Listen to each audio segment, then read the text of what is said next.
नमस्कार स्टूडेंट्स। देखिए, last class में आपको जनरल एंट्री बता दी थी। जनरल एंट्री के बाद मैं आज आपको जीएसटी के बारे में बताने जा रहा हूँ। जीएसटी है क्या? जीएसटी एक तरह का टैक्स होता है। कौन सा टैक्स है, डायरेक्ट या इनडायरेक्ट, ये भी आपको बताता हूँ। जीएसटी, सबसे पहले जीएसटी की फुल फॉर्म आपको पता होनी चाहिए। Goods and service tax, service tax. Goods and service tax का क्या मतलब हुआ? सर्विसेज या सर्विस एक ही बात है। गुड्स और सर्विस। गुड्स का मतलब होता है जब आप कोई चीज खरीदते हो, प्रोडक्ट बनाते हो, तो वो गुड्स होती है, तो उन पर जो टैक्स लगेगा गुड्स का टैक्स होगा। सर्विस का मतलब होता है जब कोई आपको कोई सर्विस दे रहा होता है। सर्विस का मतलब हो गया टीचिंग, एंटरटेनमेंट कराना और सर्विस प्रोवाइड करना। जैसे होटल में जाते हो, खाना खाते हो, रेस्टोरेंट में जाके खाना खाते हो, तो वो आपके लिए क्या है, एक तरीके से सर्विस दे रहा है वेटर, वो सर्विस चार्ज होता है, तो सर्विस टैक्स लगता है। ठीक है, तो गुड्स एंड सर्विस टैक्स का मतलब हो गया एक टैक्स है, और एक ऐसा टैक्स है इनडायरेक्ट टैक्स होता है। डायरेक्ट टैक्स वो टैक्स होता है जो मैं खुद पे करूंगा, खुद जाके गवर्नमेंट को भरना पड़ेगा और कोई नहीं भर सकता। लेकिन ये क्या होता है, इनडायरेक्ट टैक्स होता है। ये आप उस शॉपकीपर को दोगे, शॉपकीपर आगे किसी को, तो इस तरीके से गवर्नमेंट के पास पहुंच जाता है टैक्स। ठीक है, तो गुड्स एंड सर्विस टैक्स आपका एक टैक्स है। इसकी जरूरत क्यों पड़ी? इससे पहले आपके कई तरह के टैक्स हुआ करते, जैसे कि वैट हुआ करता था, सेल टैक्स हुआ करता था, VAT, sale tax, service tax. Service tax अलग था पहले। फिर उसके बाद इंटरटेनमेंट टैक्स, कई तरह के टैक्स थे। तो वो सारे टैक्स क्या कर दिए गए, हटा करके एक ही टैक्स बना दिया गया, उसका नाम रख दिया गया जीएसटी। जीएसटी टैक्स जो है, जीएसटी जो है, ये 1 जुलाई 2017 में इम्प्लीमेंट किया गया था बाय द इंडियन गवर्नमेंट। ठीक है, तो ये जीएसटी एक्ट जो लाया गया, कब लाया गया? 1 जुलाई 2017 में, और ये पार्लियामेंट में पास हो गया था 24 मार्च को। पार्लियामेंट में 24 मार्च 2017 को पास हो गया था। लेकिन इससे ये ज्यादा इम्पोर्टेंट नहीं है, इम्पोर्टेंट आपके लिए ये है कि कब इम्प्लीमेंट हुआ था। ठीक है, तो पहले क्या होता था, पहले हम कई तरह के टैक्स होते थे हमारे पास, जैसे कि वैट हो गया, और ये सेल टैक्स हो गया, central cell tax, service tax. तो ये सारे टैक्स क्या होते थे, गवर्नमेंट को पे करने पड़ते थे, तो ये वैट जो होता था स्टेट गवर्नमेंट अपने हिसाब से लगाती थी, सेल टैक्स सेंट्रल गवर्नमेंट के लिए होता था, फिर सर्विस टैक्स, उस पर भी कुछ रेट ज़्यादा कम थे, हर एक स्टेट में अलग अलग रेट थे वैट का। तो इसको एक ही कर दिया गया है, जिसका नाम रखा गया है गुड्स एंड सर्विस टैक्स। ठीक है, गुड्स एंड सर्विस टैक्स में क्या है, मैं आपको बता दूं। इसमें कुछ स्लेब्स होंगे। पहले मैं बता दूं, CGST, SGST का मतलब क्या है। यहाँ पे CGST, SGST, CGST, ये दो तरह के टैक्स हैं। और एक है आपका IGST, ये भी एक टैक्स है, ये सेम है, मतलब एक होता है UTGST। यहाँ पे 3 टैक्सों की बात की गई है आपके इस बुक में। ये तीनों टैक्स का मीनिंग क्या है? देखो, है तो ये जीएसटी का ही पार्ट है सारा, लेकिन ये 3 क्यों बांटे गए? SGST इंट्रा स्टेट ट्रांजेक्शन्स के लिए होगा। Intra state transaction, intra state का मतलब होता है आपके ही स्टेट में। मान लो मेरा बिजनेस दिल्ली में है और मैं दिल्ली में ही ट्रांजेक्शन करता हूँ, तो मैं ये टैक्स लगाऊंगा, SGST और CGST। ठीक है, SGST और CGST। अभी इनकी फुल फॉर्म बता दूंगा मैं। ये होता है inter state transaction, inter state transaction के लिए।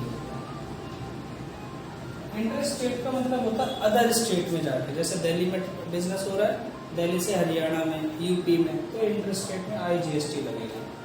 यूटीजीएसटी क्या होता है? ये होता है यूनियन टेरिटरीज के लिए, जैसे कि दिल्ली भी यूनियन टेरिटरीज है, दिल्ली, चंडीगढ़, दादरा नगर हवेली, इस तरह के जो स्टेट्स हैं उनमें अगर मैं ट्रांजैक्शन करूंगा तो ये टैक्स लगेगा। जीएसटी का मतलब सबको पता ही है, गुड्स एंड सर्विस टैक्स होता है, ठीक है, goods and service tax GST. अब यहाँ पे जो एस दिख रहा है आपको, इसका मतलब होता है स्टेट, स्टेट जीएसटी। सी का मतलब होता है सेंट्रल।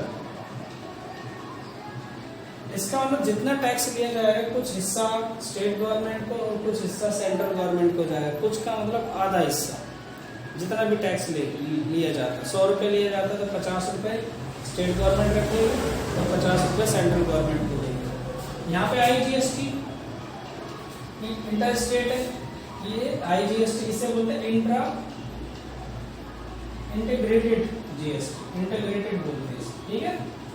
इंटीग्रेटेड मतलब गवर्नमेंट को ही जाएगा ये भी। यूटीजीएसटी का मतलब है यूनियन टेरिटरी जीएसटी। ये जो बिल यूनियन टेरिटरी है, यूनियन टेरिटरी टैक्स किसको जाएगा?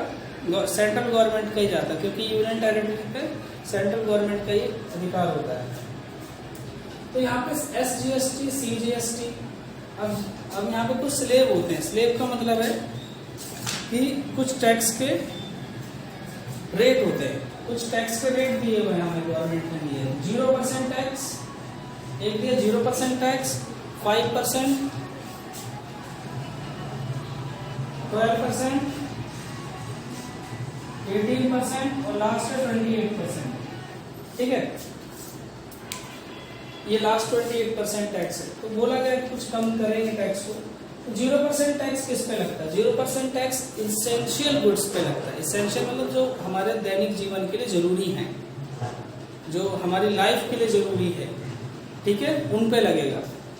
ये कॉमन यूज वाली चीजों पे लगेगा। कॉमन यूज का मतलब है जो आप रोज यूज करते हैं कॉमन यूज में।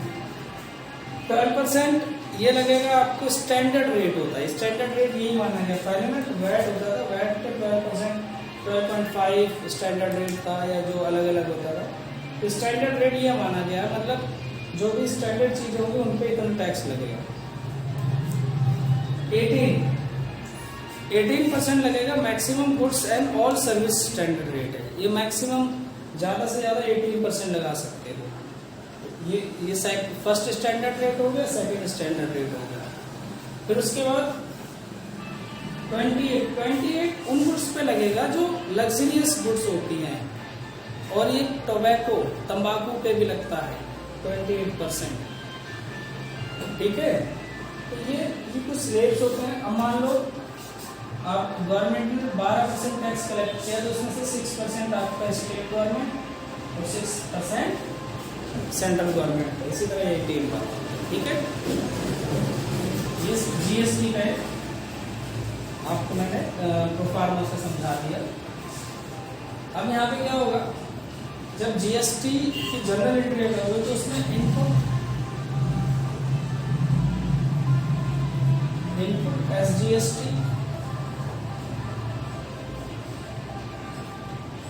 इनपुट CGST, ठीक है, और यहाँ पे आउटपुट कब लिखेंगे ये भी बताता हूँ मैं। CGST, output SGST। देखो इनपुट और आउटपुट का यहाँ पे जोड़ने का क्या अर्थ है? इनपुट का मतलब है मैंने टैक्स क्या कर दिया, इन कर दिया गवर्नमेंट को, मतलब अपने मेरे यहाँ से चला गया टैक्स। जब आप परचेज करोगे तो इनपुट टैक्स लगाओगे, इनपुट SGST, CGST। सेल करोगे तो आउटपुट लगाओगे, मतलब अभी मुझे आउट करना है, अभी टैक्स देना है गवर्नमेंट को। इनपुट टैक्स, और ये भी लिख सकते हो, या फिर यहाँ पे लिख सकते हो पेड और कलेक्टेड, ऐसे करके भी आप लिख सकते हो। कलेक्टेड मतलब कलेक्ट किया, पेड मतलब पे कर दिया, परचेज करोगे तो टैक्स जाएगा, मतलब सारे एक्सपेंस, अगर कोई एक्सपेंस भी करते हो उस पे भी एक्सपेंस करते हो उस पे भी आपको क्या लगाना है, इनपुट और आउट इनपुट लगाना है, ठीक है।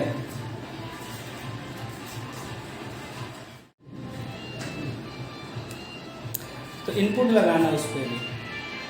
तो इनपुट कब लगेगा, जब कोई चीज पे करोगे, आउटपुट कब लगेगा, जब कोई चीज इन होगी, मतलब आएगी आपके पास, ठीक है। ये हैं आपके कुछ स्टैंडर्ड रेट्स थे, और यहाँ पे मैंने कुछ आपको इनपुट और आउटपुट का मतलब भी बता रहा, ठीक है। अब एग्जांपल लेते हैं जर्नल एंट्री के थ्रू। अगर मैं जर्नल एंट्री की बात करूं तो परचेज के जर्नल एंट्री अगर आप करते हो, मान लो आपने 20,000 की कोई गुड्स खरीदी है, bought goods for ₹20,000 and SGST @ 9%, CGST @ 9%, तो जर्नल एंट्री क्या पास करोगे। और ये कैश में खरीदी है, उधार में खरीदी है, कैसे भी खरीदो, कैश में खरीदी है, ठीक है, और कैश में खरीदो, कुछ ना दिया तो कैश ना। जर्नल एंट्री क्या होगी, परचेज अकाउंट डेबिट, ठीक है, परचेज अकाउंट आपको क्या करना पड़ेगा, डेबिट करना पड़ेगा। अब ये जो SGST CGST है, ये आप क्या कर रहे हो, पे करोगे, सॉरी पे नहीं करोगे आप, जब आप परचेज करोगे तो आपके यहाँ से जाएगा, है ना, जिससे आपने परचेज किया उसको देना है आपको, तो एक तरीके से ये जा रहा है। इसकी जर्नल एंट्री क्या होगी, इनपुट SGST और इनपुट CGST टू कैश। अब यहाँ पे इस तरीके से आप समझ सकते हो कि आपके लिए एक्सपेंस है, एक्सपेंस है तो डेबिट ही होंगे, सारे एक्सपेंस डेबिट होंगे। तो यहाँ पे अकाउंट डेबिट डेबिट। अब देखो परचेज कितना का था भाई, 20,000 का, 20,000 का 9%, 1800। अब कैश में कितना आ जाएगा, इन दोनों को ऐड करके 23,600, ठीक है। ये एंट्री होती है जब आप गुड्स को परचेज करोगे, और मान लो इसी को रिटर्न करोगे, रिटर्न में भी आपको क्या करना पड़ेगा, अगर उधार खरीदोगे तो रिटर्न कर दे, तो परचेज क्रेडिट तो होगा, तो ये भी क्रेडिट होंगे, इनपुट के नाम से क्रेडिट होंगे, ठीक है। अगर सेल की एंट्री करते तो क्या करते हैं, सेल की एंट्री अगर करते तो चलो एक क्वेश्चन सेल वाला भी लेते हैं। Sold goods for ₹60,000, SGST @ 6%, CGST @ 6%। अब यहाँ पे देखो 9% दिया था, यहाँ पे 6%। टैक्स ये अलग अलग बिजनेस हैं, जरूरी नहीं कि रेट हमेशा क्या होंगे, एक जैसी होनी चाहिए वैसे तो। यहाँ पे मैं रेट अलग ले लिया मैंने, 6 तो होता ही नहीं वैसे, 5% ले लेते हैं। तो अब क्या होगा क्वेश्चन, अब आपने सेल करी है, सेल करी तो कैश आपके पास आएगा, कैश अकाउंट डेबिट हो जाएगा टू सेल। अब यहाँ पे देखो टैक्स आपने क्या किया होगा, पे किया होगा, आउट किया होगा, तो यहाँ पे लिखेंगे to out SGST, output SGST CGST। Sale देखेंगे कितना, 60,000, 60,000 का 5%, 3,000, 3,000, 3,000, यहाँ पे आ जाएगा 66,000, ठीक है। इस तरीके से आपने क्या किया, क्वेश्चन करना है। अगर यहाँ पे आप पेमेंट कर रहे हो, तो रेंट की पेमेंट कर रहे हो तो एंट्री क्या करते हैं, rent account debit, input SGST CGST to cash, ठीक है। अगर आप सैलरी पे कर रहे हो तो सैलरी में भी अगर दे रखा है तो यहाँ पे आपको लगाना पड़ेगा। और मान लो IGST होता तो सिर्फ पे एंट्री होती, इनपुट IGST, आउटपुट IGST, ठीक है, एक ही लिखते, ये दो नहीं लिखते तो क्लियर। और यहाँ पे कैश में ट्रांजेक्शन ना होती, क्रेडिट पे होती तो उसका नाम आ जाता। आई होप आपको समझ आ गया होगा। कुछ क्वेश्चन करेंगे नेक्स्ट वीडियो में हम।